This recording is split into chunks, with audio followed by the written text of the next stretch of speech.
Всем привет! Сегодня делаю, как бы это странно ни звучало, гипсовую вазу из полотенца. Для этого мне понадобится махровое полотенце, у меня из Икеи салфеточка. И в качестве эксперимента попробую сделать вазу также из льняной ткани. Я использую баллоны с краской в качестве формы. Мисочка для замешивания гипса. Холодная вода, это важно. И, собственно, сам гипс, он же алебастр строительный. Алебастр развожу с водой и тщательно перемешиваю до однородной консистенции.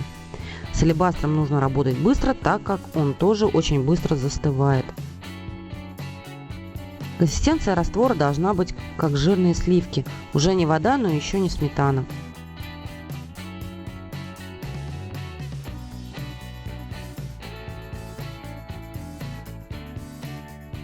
Подготавливаю форму и опускаю полотенце в раствор.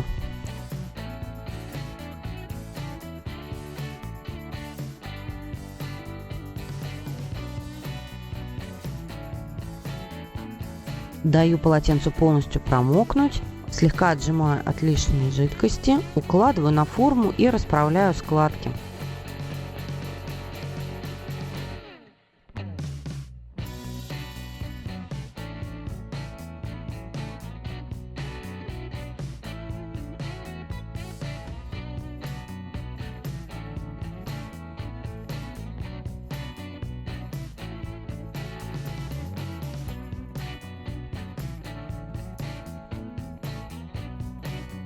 То же самое проделаю с отрезком льна.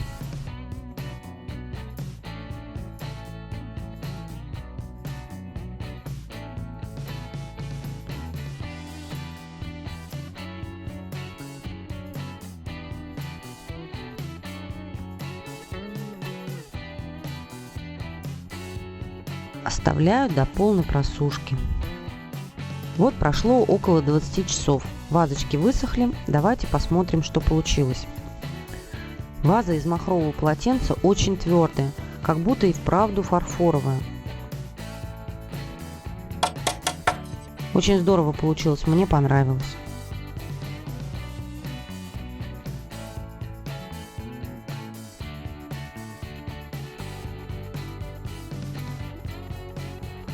Вторая хоть и держит форму, но твердости не набрала.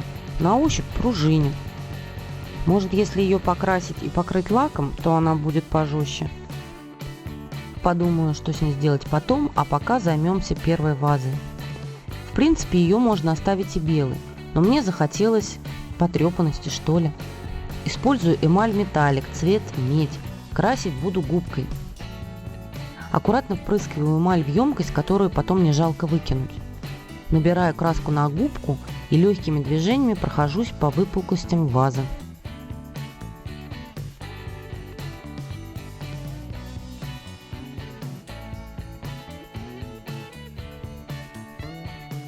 Вот что в итоге получилось. По-моему, очень даже неплохо. Спасибо, что посмотрели видео до конца. Если вам понравилось, ставьте лайки.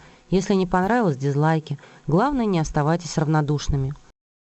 А также подписывайтесь на канал, я буду рада. Всем удачи и до новых встреч. Пока.